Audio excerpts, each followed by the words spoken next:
Nous devions prendre la parole il y a presque 20 minutes. Et Singela Kito Bandamate à 20 minutes et qui déjà. Mais nous n'avons rien perdu. Parce que ces 20 minutes, nous les avons dédiées à Dieu notre Père. Je vais vous donner deux textes que nous allons exploiter aujourd'hui. Nous allons toucher notre base, le livre, l'évangile selon Matthieu. Chapitre 13, du verset 1 au 23e. Chapitre 13, verset 23. En faisant notre lecture, nous allons sauter évidemment quelques portions pour prendre l'essentiel. Et notre verset d'appui. Donc, notre texte est croisé, c'est dans les livres, dans les lettres de Paul à Timothée.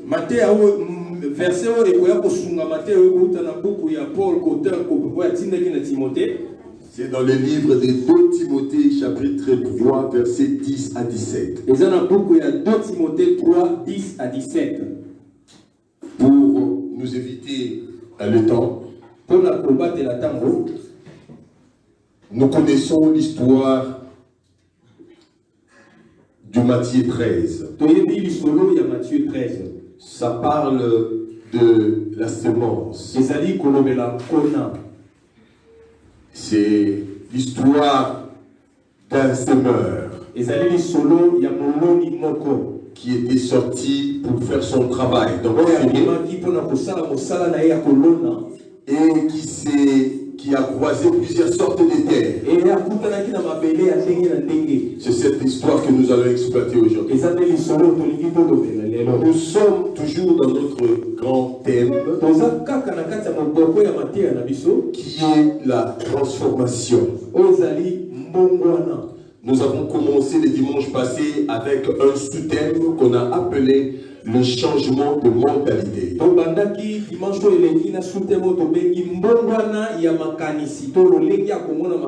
Nous avons défini les concepts de changement. Nous avons dit que les changements étaient une modification profonde.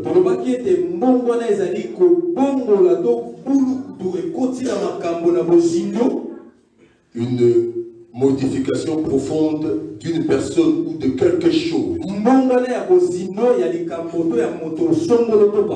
Et quand nous avions parlé de la mentalité, nous avions fait allusion à l'être intérieur.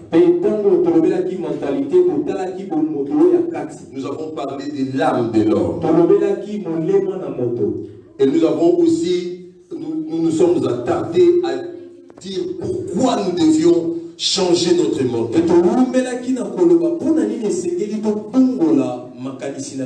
Je voudrais insister sur le fait qu'on ne peut changer que ce qui a été déjà.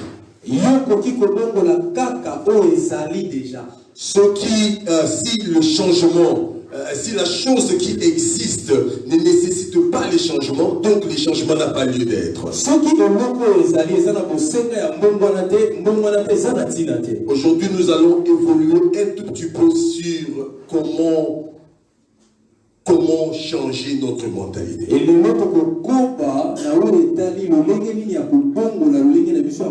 Comment peut-on arriver à changer la mentalité? Quels sont les éléments qui contribuent au changement de la mentalité? Puisque nous connaissons c'est quoi les changements de mentalité. Puisque nous connaissons en accord avec la Bible pourquoi nous devons changer de mentalité. Il est donc temps de comprendre comment peut-on alors changer la mentalité. Quand nous parlons de changement, nous parlons d'un processus. Un processus, ça prend les étapes par étapes. Quand nous parlons de mentalité, nous parlons des larmes de l'homme. Dans les termes plus simples, nous parlons du cerveau de l'homme. Alléluia. Amen. Les actions de l'âme. Mettons-les comme ça. La mentalité, elle est invisible. Elle ne peut pas être touchée. Elle ne bouge pas. Mais nous pouvons la voir. Nous pouvons la toucher. Nous pouvons être ensemble avec une mentalité. Lorsque la personne commence à agir, lorsque tu agis, lorsque tu réagis, c'est alors que les gens vont comprendre quelle est ta mentalité. Il y a des gens quand ils sont calmes, vous pensez que ce sont des vrais saints. Or, ce sont des vrais maman kalunga. Lorsque la personne est calme, tu as envie de l'approcher. Mais lorsque la personne ouvre la bouche pour parler, tu as peur plus qu'un lion. Ça veut dire que sa façon de parler a dévoilé sa façon de réfléchir, a dévoilé sa façon de concevoir les choses. Il y a des éléments qui contribuent au changement de mentalité. Aujourd'hui, en accord avec la parole de Dieu, dans cette parabole des semeurs, nous allons exploiter quelques points dedans. Puisque nous avons 3 mois pour ces enseignements et qu'il y aura beaucoup d'autres prédicateurs, il y en a des points que nous allons surveiller. Il y a des points que nous allons entrer en profondeur pour permettre aux autres prédicateurs de toucher ce point. Ici dans le livre de Matthieu chapitre 13, le Seigneur parle de la semence. Il dit qu'il y avait un semeur. Et cette personne était en train de s'aimer. Elle avait avec elle la semence. Et une portion de la semence est tombée au long du chemin, sur le chemin. Une autre portion est tombée sur les épines. L'autre portion encore est tombée sur le roc. Et ça n'avait pas produit. Mais il insiste. Il dit que la dernière portion était tombée sur la bonne terre. La sémence, quand nous parlons de la sémence, nous parlons de tout ce que nous pouvons intérioriser. Ça peut être une parole. Ça peut être une action. Ça peut être ce que nous voyons. Tout ce que notre âme peut intégrer par les 5 sens peut être considéré comme une sémence. Alléluia. La sémence détermine comment les changements auront lieu. Tout ce que nous intégrons finit en quelque sorte de produit à produire quelque chose. Une mentalité peut changer en se nourrissant d'une graine. Lorsque la sémence entre dans ta vie, elle est susceptible de faire quelque chose. Ces changements peuvent être de façon positive ou de façon négative. Remarquons une chose. Lorsque Dieu a créé l'homme, il lui a donné tout ce qu'il avait à lui donner. Il lui a dit, tu ne mangeras pas de cet arbre.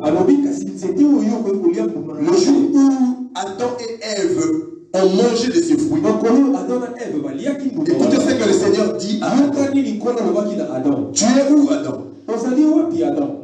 J'ai entendu ta voix, Adam. Je suis allé me cacher parce que je suis nu. Et le Seigneur lui dit, comment sais-tu que tu es nu? Il insiste. As-tu mangé de fruits interdits? Comment tu sais? En d'autres termes, d'où est venue cette intelligence que tu n'avais pas avant? Tu as mangé des fruits interdits. Nous connaissons comment l'histoire était.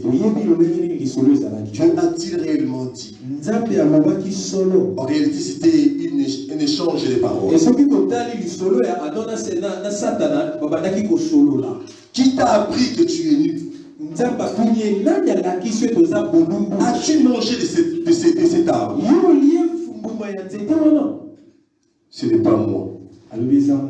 C'est la femme. Et le jeu de ping-pong a commencé. Si donc Adam et Ève avaient mangé le fruit de l'arbre de vie, ils auraient changé intérieurement en bien. Je suis en train de dire ceci. La qualité de ce que nous consommons détermine notre santé intérieure.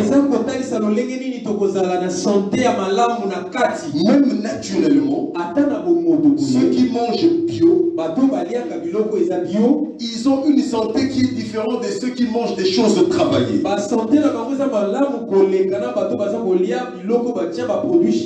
Celui qui connaît donc bien, il change en bien. Celui qui connaît mal, il est susceptible de changer en mal. C'est le principe d'équivalence. Au lieu mafuta mingi, tu manges beaucoup d'huile. La conséquence n'a pas été au na fat ebele. Laissez-moi nous amener dans le désert. Dieu, dans sa préscience, après avoir libéré son peuple d'Égypte, il a prévu pour eux une nourriture. Et cette nourriture, c'est la manne. Mais en donnant la manne, Dieu a dit quelque chose de très important. C'est-à-dire que la manne devait être ramassée aujourd'hui et consommée aujourd'hui. C'est la nourriture que Dieu a donnée à son peuple. Mais il a donné cette nourriture avec une certaine condition. C'est-à-dire même la parole de Dieu. Tu peux recevoir une parole aujourd'hui et demain ça n'a plus la même teneur.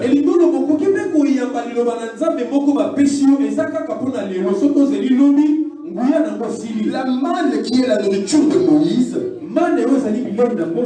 ne pouvait pas être consommée le jour suivant. Évidemment, à part le jour qui précédait le sabbat. Et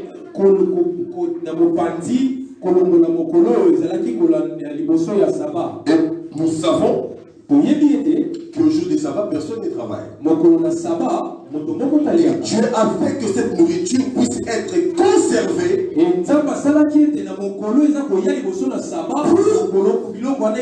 pour respecter le sabbat.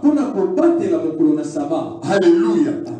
C'est très important. C'est-à-dire qu'au jour du repos, l'homme mange ce qui a été réservé. Mais puisque Christ dit à ses serviteurs, venez entrer dans mon repos. Ça veut dire quand Christ est Jésus, nous mangeons ce qui a été réservé. Ce qui a été réservé. Regardez quelqu'un dans la Bible. Cet homme était un homme ordinaire. La Bible dit qu'il est allé chercher les ânesses de son pays. Or, le prophète lui avait réservé quelque chose à manger. Et lorsqu'il a mangé la nourriture prophétique, la Bible dit que Saoul est changé en quelqu'un d'autre. En d'autres termes, la nourriture que nous consommons, je parle des choses de l'esprit, peut nous changer en quelqu'un d'autre. Jésus-Christ, c'est lui notre repos. C'est lui notre repos. C'est pour ça que Pilate et les Juifs, ils savaient que puisque la Pâque approchait, on ne pouvait pas laisser son corps sur la croix. Il fallait briser les os. Mon ami a dit, les os de Christ ne pouvaient être brisés. Parce que c'est la représentation prophétique de l'Église. Ils sont venus trouver Jésus était déjà mort depuis. Or, nous savons qu'au jour du repos, personne ne travaille. Et c'est ce jour-là, à la mort du Christ, que la manne qui était cachée dans l'arche de l'Alliance est devenue disponible pour nous. Et cette manne, quand nous mangeons de cette viande, ça demeure éternellement en nous. Et c'est cette nourriture qui te change et qui me change. C'est cela que nous appelons cet après-midi la sémence parole. Alléluia. Nous ne pouvons que manger Jésus. Il y a sémence et sémence. Moïse aussi a fait sa sémence. Les autres prophètes comme Élie ont eu des sémences. Mais au jour où nous sommes, pour consommer Moïse, c'est comme la banane. Parce que c'est de l'Ancien Testament. Il faut enlever la peau pour donner à l'enfant. On ne peut pas consommer entre guillemets l'Ancien Testament sans découvrir le Christ qui est caché dedans. C'est-à-dire que la parole de Dieu, lorsque Christ n'est pas visible, elle n'est pas comestible, on ne peut pas manger. J'ai dit ceci. Consommons Christ. Et que Christ. Lorsque je parlerai de Moïse sans Christ, que personne ne dise Amen. Lorsque je prêcherai Élie sans mentionner Jésus, que personne ne mange. Parce qu'elle est une nourriture qui est mélangée avec du poison. Mais la problématique avec la sémence, je voudrais attirer l'attention de quelqu'un. Nous parlions de la mentalité. La sémence, c'est un arbre en miniature. C'est un arbre. Quand nous voyons cette petite sémence, si dans ta mentalité, dans ma mentalité,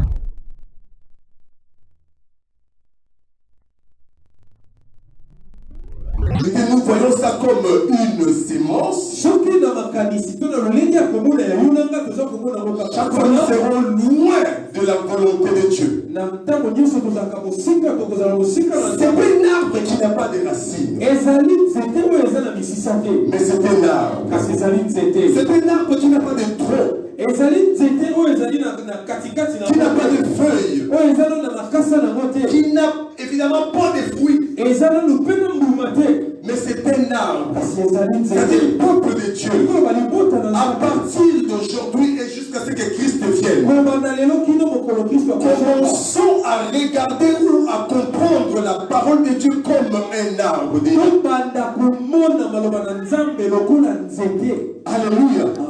Lorsqu'un homme commence à comprendre de cette façon, il ne va plus laisser aucune autre sémence entrer dans sa vie. Alléluia. Vous savez, dans cette parabole des semeurs,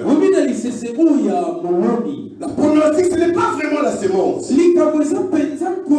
La problématique, c'est l'état ou la qualité des terres. La qualité des terres est évidemment déterminant que la qualité même de la sémence. C'est-à-dire tu peux entendre la parole de Dieu de Jésus lui-même. Comme les gens de Capernaum qui entendaient Jésus et qui ont vu même des miracles. Mais parce que leur terre était aride, ils avaient un cœur qui repoussait la parole de Jésus. Alors le Seigneur a comparé cette génération avec la génération de Sodome. Il a dit que les gens même de Sodome, ils seront jugés avec un peu d'eau dans leur jugement. Par rapport aux gens de cette génération. Alléluia. Pourquoi? Parce que les gens de Sodome n'ont pas entendu ce que toi et moi nous entendons. Les gens de Gomorrhe n'ont pas vu ce que nous voyons. Mais comme les gens qui avaient, comme cette terre qui était avec des épines, ils ont chaque fois étouffé la parole de Dieu. Donc la parole de Dieu en soi, ça arrive à un moment où ce n'est pas le problème. C'est-à-dire la même parole qui vient dans ta vie, dans ma vie, dans sa vie, dans notre vie. Ça produit dans la vie de ma soeur. Ça produit dans la vie de ma soeur. Mais dans la vie de notre frère, ça ne produit pas. Ce n'est pas parce que la sémence était mauvaise,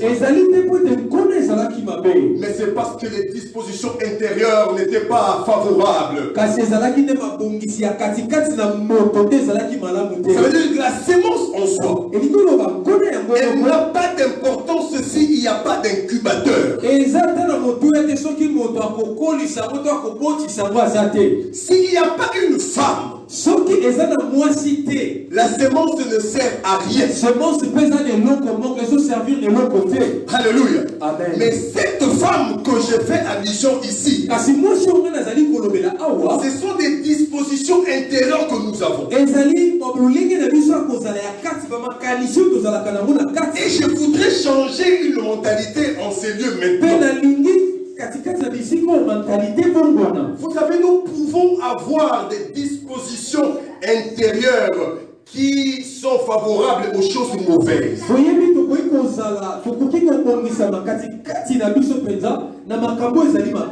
Il y a des gens, si quelqu'un veut commencer à des commérages, et la personne va penser à toi. Parce qu'il sait quand il va t'appeler. C'est-à-dire tu es une terre qui est prête à reproduire la mauvaise sémence.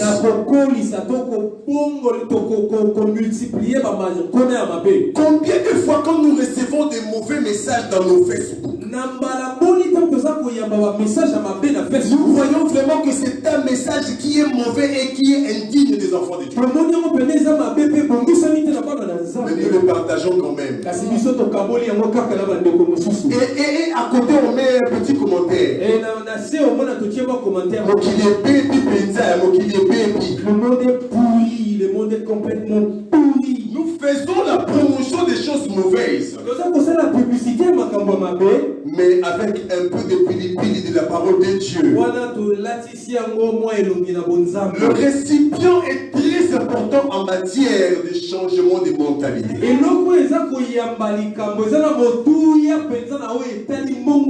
Quand nous remarquons dans ce texte de Matthieu 13, les trois autres sortes, formes et types de terre n'ont pas produit. Le problème avec eux c'était, c'est qu'en recevant la sémence, ces terres ont failli à deux choses. Je voudrais commencer à conclure mon message. La première des choses, lorsque la sémence vient, il passe une période qu'on appelle une période d'incubation.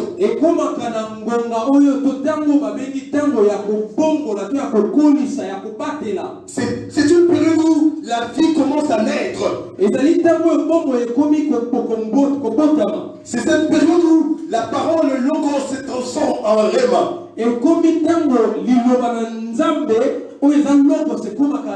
En d'autres termes, dans notre vie, dans notre intérieur, nous devons comprendre si la parole qui est écrite ne devient pas le rhéma pour ta vie, il n'y a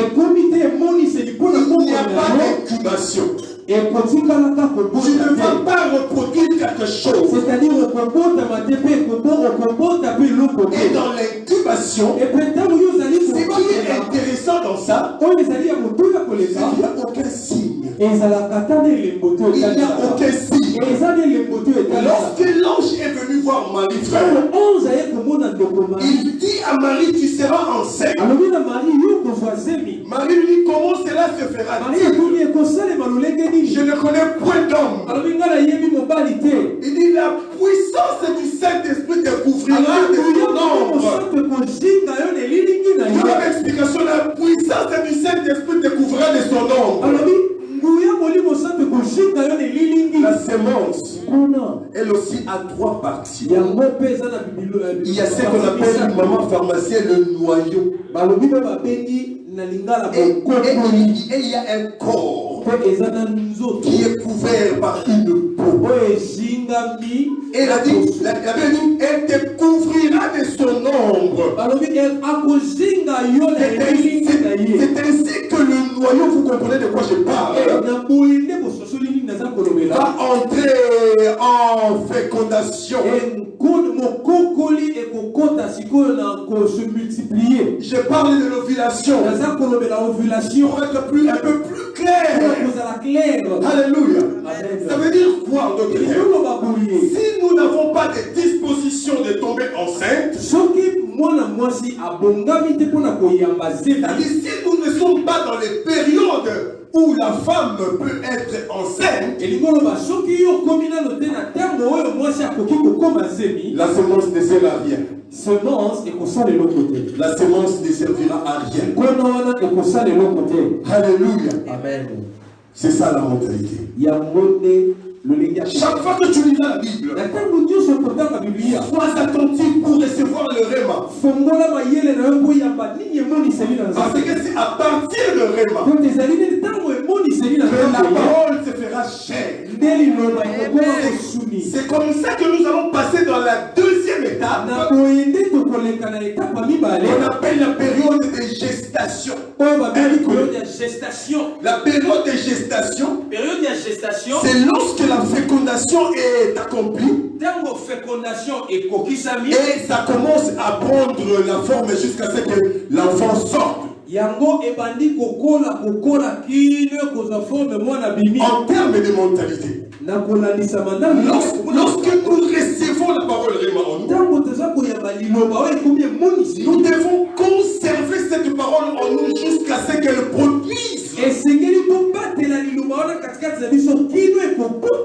Nous allons passer des moments difficiles de pensée. Il y aura des temps où on n'aura pas de sommeil. C'est-à-dire,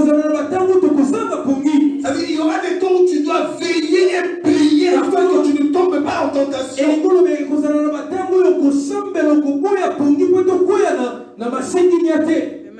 Le Réma doit être fait chair.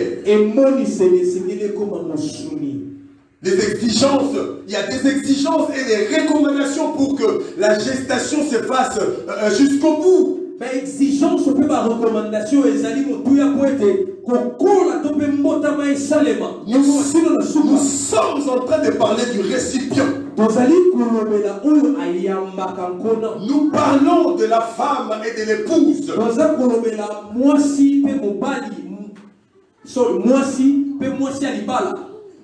Que ce soit les hommes ou les femmes dans la spiritualité, nous parlons de nous tous qui recevons la sémence de Jésus.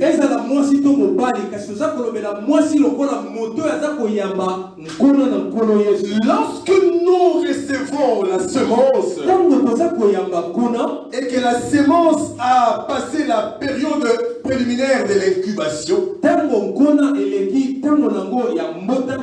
nous avons des exigences. Remarquez ce que l'ange dit à la maman de Samson. Il lui dit, tu seras enceinte. L'ange ne parle pas à l'homme.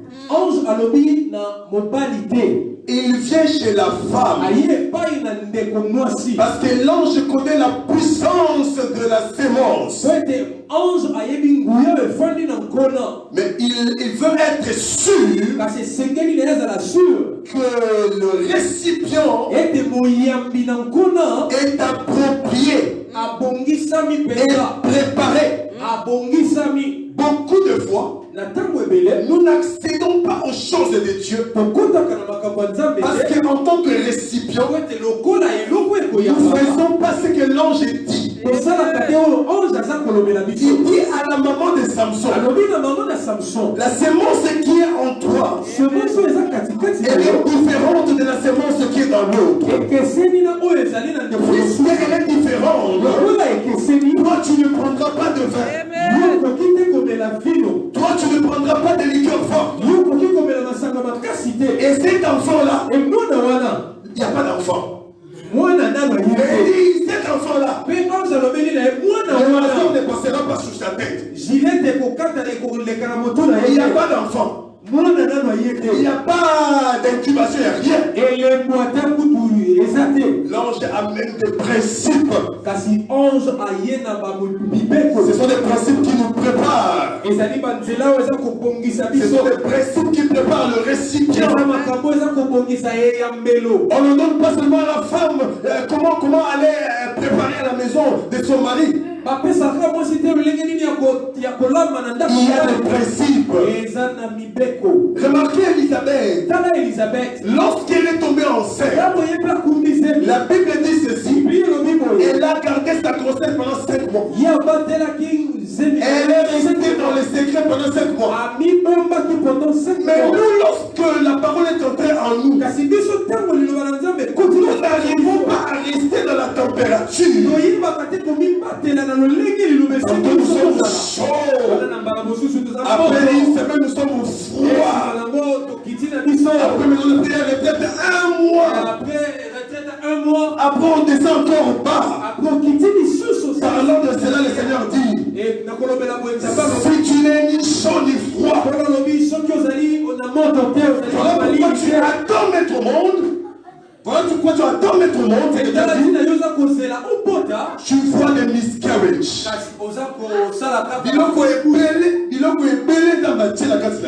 Il y a beaucoup de choses que Dieu a mis. Nous n'arrivons pas à les saisir. Tout simplement parce que la condition pour la récipient et pour garder la sémence, c'est la maturation. Exigence de makambo esengeli moto sala poete nous n'arrivons pas à mettre en place. Aussi, tu ne veux pas copier Élisabeth. Parce que tu dis que tu ne la connais pas. Copie la poule. Elle couvre ses œufs pendant 21 jours. Dans ton cœur, dans ta mentalité, tu dis que la personne qui a parlé c'est un grand prophète. J'attends. Que fais-tu en attendant? Lorsque la poule pond les œufs, c'est pour que ces œufs produisent le poussin. Mais elle est obligée, dans l'obligation, de donner la chaleur à ses œufs jusqu'à ce qu'elle atteigne un certain niveau. Même l'ange n'est pas venu parler d'Élisabeth à Marie jusqu'à ce qu'Élisabeth a traversé le temps où la gestation devient stable.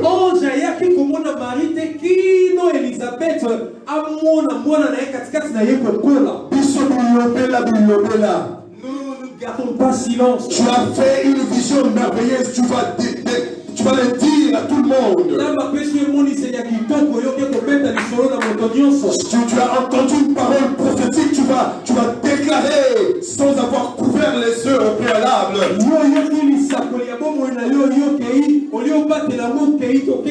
Le Seigneur Jésus a promis à ses disciples. Je viens, le Saint-Esprit viendra. Il va venir. Mais ne bougez pas. Restez là. Mais ils étaient dans la chaleur. Ils ont couvert ces paroles, ces mots de Jésus par la chaleur de la prière. On ne prie pas de temps à autre. On ne prie pas de temps en temps. On ne prie même pas souvent. Mais on prie en tout temps. On prie en tout temps. Le corps, la poule. La poule, ce n'est pas elle qui sort les enfants de leur œuf. Ce sont des enfants mûrs qui cassent la coquille. Ce sont des enfants mûrs qui cassent leur coquille. Il y a un type des entrailles, je vais finir. Il y a entrailles et entrailles. Il y a les entrailles des esclaves et des entrailles des femmes libres. Les entrailles des esclaves produisent des enfants qui appartiennent à leur maître. Les enfants de l'esclave appartiennent à leur maître. Écoutez encore cette mentalité intégrée. Si donc les enfants d'esclaves appartiennent à leur maître, et que nous sommes les esclaves de Jésus, comment alors nous croyons que ce qui nous appartient peuvent être touchés et balayés par le diable? Tu es dans le nouveau ou dans l'ancien? Tu marches avec Moïse ou avec Christ? Ta prophétie, c'est la prophétie d'Élie ou la prophétie de Jésus? Si tu es à Jésus, tout ce qui t'appartient appartient à Jésus. En d'autres termes, si le diable vient voler ton enfant, il n'a pas volé ton enfant, il a volé l'enfant de ton maître. Un bon serviteur, la Bible dit, les yeux d'un bon serviteur regardent les mains de son maître. Toi, tu regardes la vie de tes enfants de par toi-même. Tu regardes la vie de ta femme, de ton mari, de par toi-même. Es-tu serviteur ou esclave de Jésus vraiment? Mentalité encore. Mentalité encore. Remarquez, lorsque Sarah ne mettait pas au monde, elle a fait l'erreur de dispatcher la sémence de son mari. Elle donne la sémence de son mari à sa servante Agar. Agar fait un enfant mâle. Mais la Bible dit ceci. Le fils de la promesse ne vient pas avec la femme de l'extérieur. Le problème, ce n'est pas la sémence d'Abraham. C'est le récipient de Sarah. Moi, si il n'y a pas si passe. Ta femme qui souffre. C'est ta femme que tu as pris avec la douleur. Moi, si il y a aussi besoin d'un passe. Le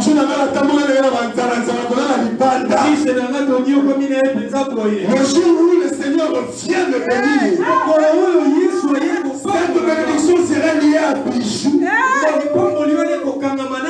Ce sont les entrailles de Sarah qui portent Isaac. Ce n'est pas la sémence d'Abraham. Ça veut dire en d'autres termes, si les entrailles ne sont pas appropriées, peu importe d'où vient la sémence, peu importe celui qui t'a enseigné à prêcher la parole, lorsque l'ange viendra, il dira le fils de l'esclave ne vivra pas avec le fils de la femme. Mentalité. C'est pourquoi Isaïe a vu ces choses. Isaïe a vu dans le chapitre 4. Il dit, je vois cette femme. Il y a cette femme, je le vois. Ils ont dit qu'elles peuvent manger de par leur père. Ils vont s'habiller de par eux-mêmes. Mais ils ont seulement besoin de... Ils ont juste besoin de... Il y a une différence entre les entrailles de la femme et les entrailles de l'époux.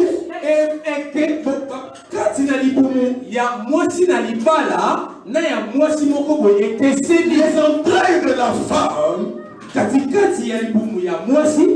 peuvent reproduire n'importe quelle sémence. Mais les entrailles de l'épouse est taillée sur mesure de la sémence de l'époux. C'est seulement l'époux.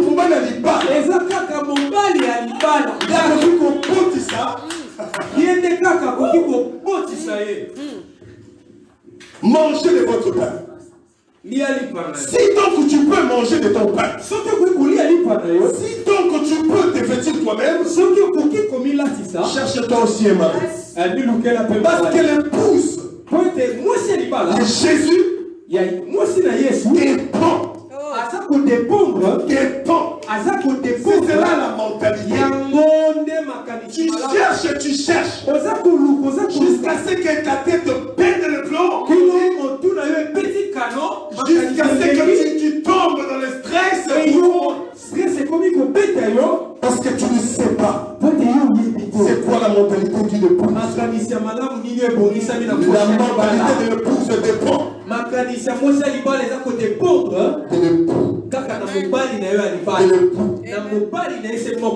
Alléluia. J'ai fini. Il y a des gens. Il y avait deux femmes. Ils avaient des entrailles.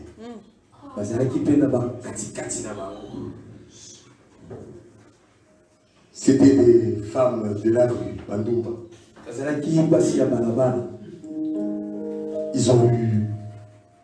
Ils sont tombés enceintes. Et ils ont fait un enfant chacune.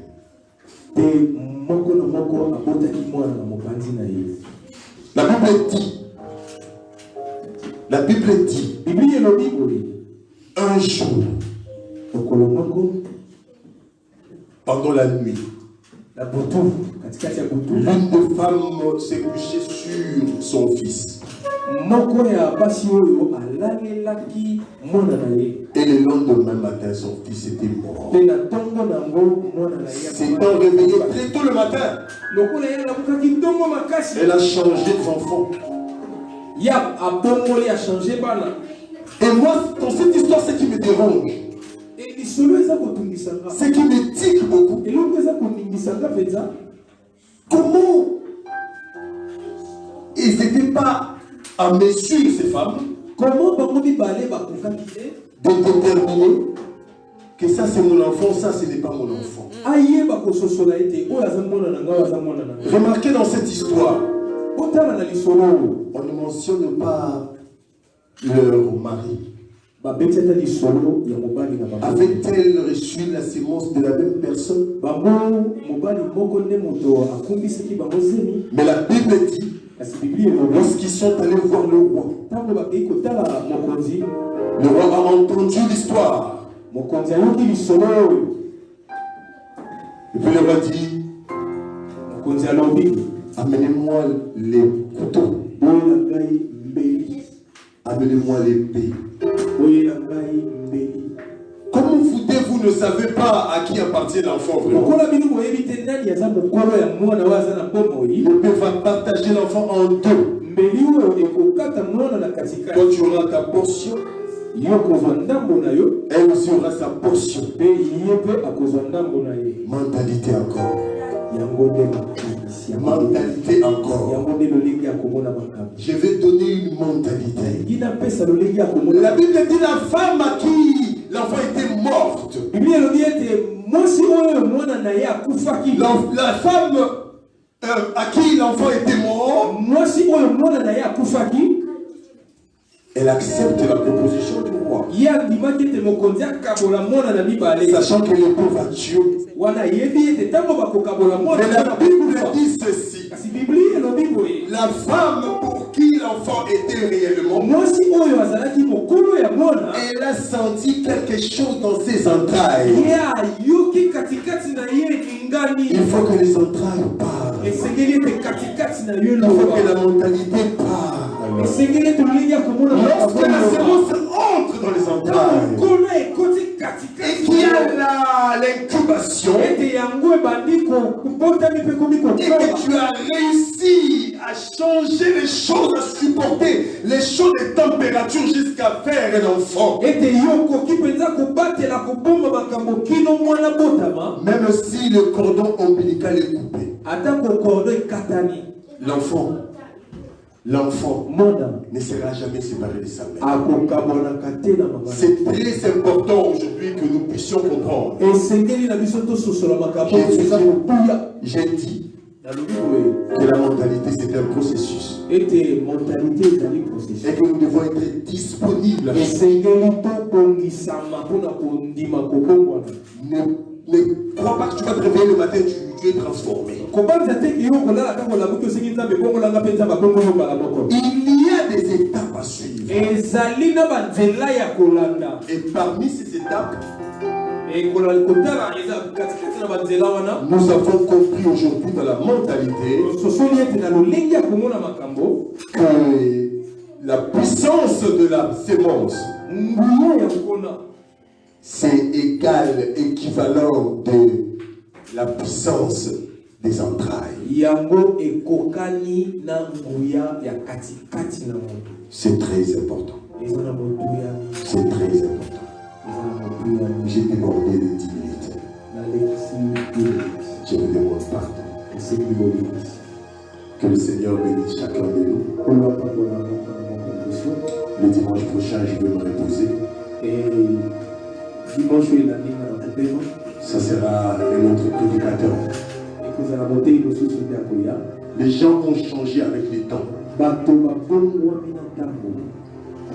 Depuis le jour où Abraham est sorti déjà, Jusqu'à ce qu'il est devenu le père de la foi. Tantôt il a perdu des batailles. Tantôt il va mentir chez Pharaon. Sarah, c'était sa cousine. Tantôt on lui donne la servante, il accepte. Mais à la fin, il est devenu l'homme dont on parle aujourd'hui. Si tu persévères, si tu gardes bien la grossesse, tu seras quelqu'un au loubi la loubi. Tu veux être un moto dans le loubi la loubi. Comment sache comment conserver ce que Dieu a mis en toi. La sémence a une puissance, c'est puissant. Mais cette puissance ne peut rien faire si les entrailles ne sont pas disponibles. Si tu ne sais pas couvrir ce que Dieu t'a donné. Beaucoup de gens ont perdu ce que Dieu leur a donné. Parce qu'ils n'ont pas su garder. Ils n'ont pas su couvrir. La température est très importante. Les étapes. Il y a les étapes. Eux tous sont passés par les étapes. Depuis le jour où son père lui a donné la tunique de plusieurs couleurs. Jusqu'à ce qu'il est arrivé au sommet d'Égypte. C'était des étapes et des étapes. Cette tunique, on pouvait le voir de loin. De loin, on pouvait le voir de loin. D'ailleurs, la Bible dit, lorsqu'il venait, ses frères l'ont aperçu de loin. Pour que les gens ne voient plus Joseph de loin, ils lui ont enlevé la tunique. Mais le Seigneur sait là où il va. C'est chez Dieu étranger. C'est des gens des sectes. Et que là-bas, ce sont des aveugles. Même s'ils portent la tunique à plusieurs couleurs. Qui va le voir? Mais il avait besoin d'un parfum. Même quand on ne te verra pas, on va sentir ta présence.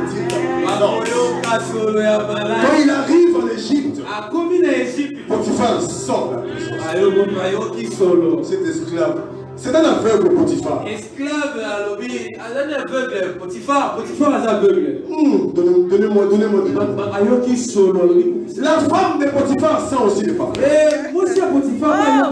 Il n'avait pas de vêtements sur lui, mais les gens savaient qu'il était là. C'est la mentalité. Il y a de temps en temps, on va te débrouiller de certaines choses.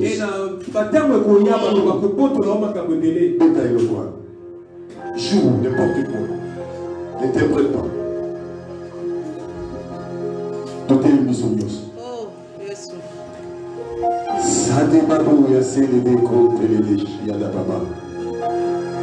Il y a de temps en temps,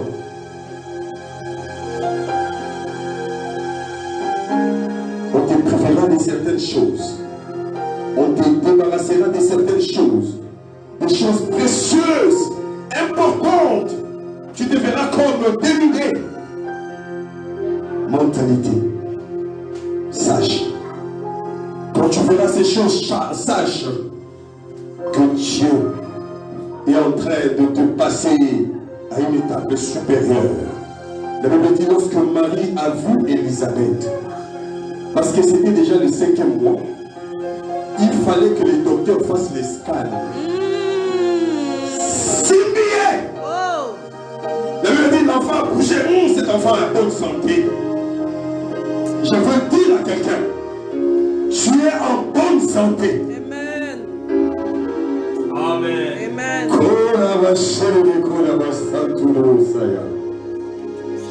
Je veux dire à quelqu'un, tu es n'a rien perdu. La Bible dit, jette tout ton pain dans l'eau. Bon, Timba l'avance à une défaut de racheter. Tombe la maman du coup. Avant pas prier, on va l'adorer.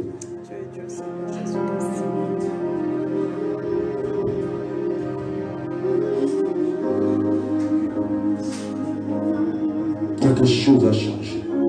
Quelque chose doit changer. Le logos doit être le rhéma. Si tu n'as rien reçu, même si tu jettes la salive par terre, ce n'est pas la grossesse, ce n'est pas ça.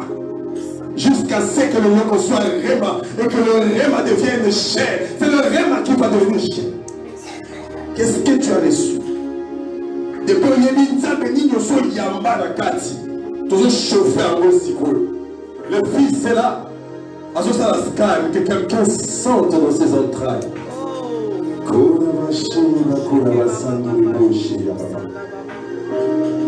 Patricia, prends l'enfant chez Opportune et le rentre à Paris. Je veux qu'il rentre avec quelque chose. Prends l'enfant. Prends l'enfant. Prends l'enfant. Opportune, viens. Je enlève la caméra, stop.